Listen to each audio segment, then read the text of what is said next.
in studio today. Joining me is Erik Bay to talk a little bit about sports, and we'll kick it off with, I guess a bad story if you're a Maple Leafs fan. It's always bad enough losing 6-3, but losing to your farm team's Zamboni driver just takes that to another level. I mean, it's probably the best story I've seen in a long time. Unbelievable, obviously. You're watching the game and two goalies go down. You're kind of like, what's going to happen? So you do see that emergency backup go in, and it's kind of a little bit of an excitement. And then when you do see him let in those two goals on the first two shots, a little bit like this could get out of hand real quick. But really, the Hurricanes buckled down there in the third for sure. A great defensive game by them. And obviously, David Ayres, he definitely stepped up there in that third period as well. But again, you talk about it embarrassing for the Leafs, and that's really the only thing that you can say about it is embarrassing. They weren't shooting the puck. You know, even minor hockey growing up, that's what you're told. Bad goalie, shoot the puck, anything can happen, and they only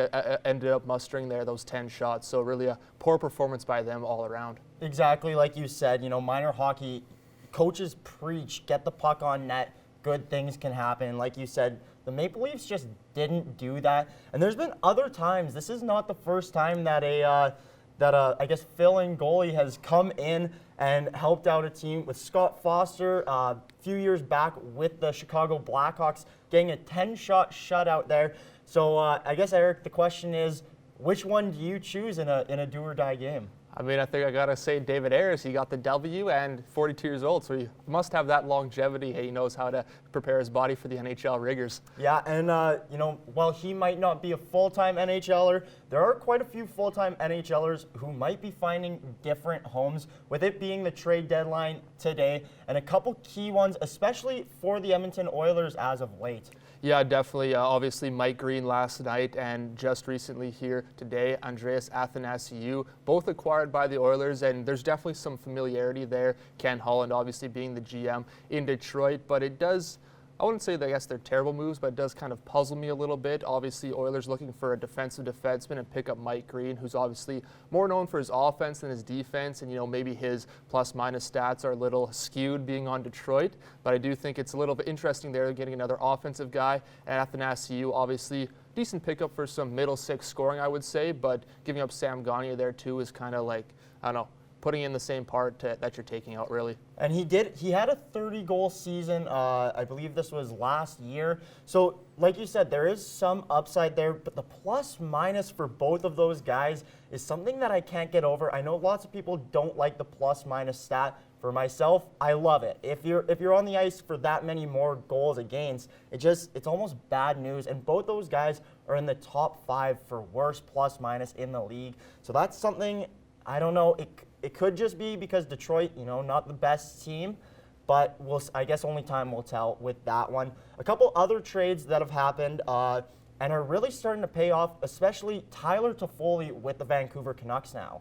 Yeah, for sure. Only played 2 games, but obviously 4 points in those 2 games, and he's really found, I guess, a bit of chemistry there on that line with Bo Horvat, and they are definitely going to need him to step up, especially when you do have those injuries like to Brock Besser. But I do like the acquisition. Obviously, the Pacific Division is kind of all over the place, not great points totals by any of those guys in that division, so it's a good move because, I mean, you never know how far you can go when you do have to play maybe 2 rounds against your own division. And he really helped out the Canucks already, attributing to that 9-goal game for the team. A couple other big trades here have been Ilya Kovalchuk for myself. I think that's a good acquisition by the Washington Capitals, especially having some of that experience playing beside Ovi. Now, I don't know if he'll actually get on a line or on a power play unit with Ovi, but what are your thoughts on that deal?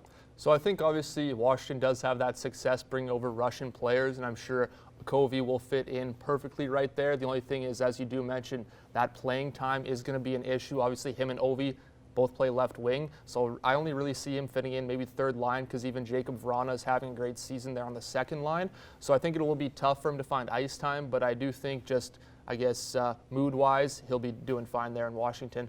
And then finally, Erik, there's been 2 trades in particular for myself, mainly Trocheck giving up a lot to get these players. as, I guess, slightly more than a rental player. But what are your quick thoughts on those two? Yeah, Trocheck, obviously, he's got 2 more years on him, so that's okay, I think. It will even out pretty well. And then also JG Pajot, obviously, that's a lot to give up. If they can re-sign and the Islanders do make the playoffs, I think it's worth it. Yeah, I guess only time will tell how these trades will pan out. In studio once again joining me is Erik Bay, and this time we're here to talk a little bit about the Lloydminster Bobcats and I guess the ups and downs of the season as it's coming to a close here. Wednesday night versus Olds will be the final game, and as well it'll be the final game for forward and assistant captain Chance Adrian here. Yeah, obviously he's been a really big part of the Lloydminster Bobcats these last couple of years, and obviously a ton of turnover even in just that time. So impressive that he has managed to stick around, and also obviously the improvement, 36 points this year, up from 12 last year. So he's just really been a consistent presence on that Bobcats team here the last couple of years. For sure, obviously tripling his numbers in points, but as well, I mean, the leadership, that's something that I don't think you can put a number to, and that's something that he's really excelled at. He's brought up some of these 16, 17-year-olds and really taught them about junior hockey and, living away from home, those little things that, like I said, you can't put a number to it. And he's had experience in the WHL. He had success in midget AAA, and now coming to the Bobcats, obviously finding success as he's currently the leading scorer on the team. So that has been a bright spot, and that'll be something that they'll really need to work on. I guess replacing him or trying to replace him, whether it's with one player or with multiple players stepping up to fill that role. And a couple players who have filled roles this year are both goaltenders, but specifically Josh Diaz, as his second half has been stellar. Yeah, and I mean, to be honest, even throughout the entire season, he's really been pretty good. Obviously, he's been shellacked here game after game, a lot of shots he's faced, but he has, no matter what, he's looked impressive, making all the saves that he should be making and also some saves that he shouldn't be making. So it really could be a lot worse when you look at the Bobcats season if they didn't have Diaz in net. And again, just obviously a great contributor on this team and a great pickup from Fort Mac. For sure. He's one of those guys that I think should have been in the conversation of top goaltender throughout the whole AJHL, and he's done a great job of mentoring Garrett Larson, he's had 20 starts on the season, and as of late, he has also been fire, getting a win against Drayton Valley as well as a win against Sherwood Park. And he was even the AJHL Defensive Player of the Week last week. So, he's really building, and Diaz is obviously a huge contributor to that. They're also both contributors to this season over last season. Just taking a look at the two, the Bobcats have more wins and more points this year than last year. So you can sort of see Nigel Dubé's, I guess, thoughts coming onto the ice now. And I think really it's tough.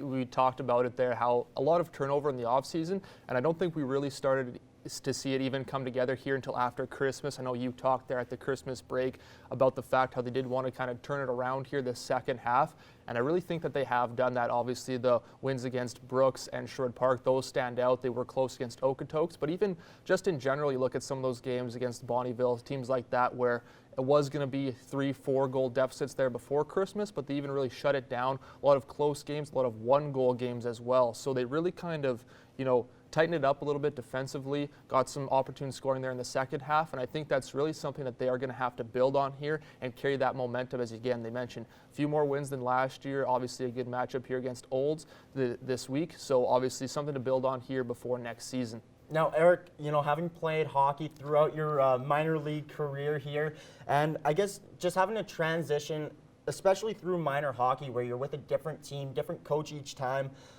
now these junior players are sort of facing that. What happens, I guess, when you have that season under your belt and you're able to build on those kind of systems? Yeah, well, I don't think my experience really compares, pretty low-level minor hockey, but I do think just having that, that familiarity and even just, a few games under your belt in a league like this, obviously from year to year, you look at the jump from rookie to sophomore and just, it's about confidence really, and just being able to play, that year, you see what it takes, obviously what you are doing, how to kind of improve, that sort of stuff, and it's really, again, just getting that confidence and carrying that into the next season, knowing you can play in this league. For sure, and I mean, confidence, obviously, it's one of the biggest things in any sport, let alone hockey, and even just having confidence in your teammates too, just doing the right plays, everybody sticking to the system.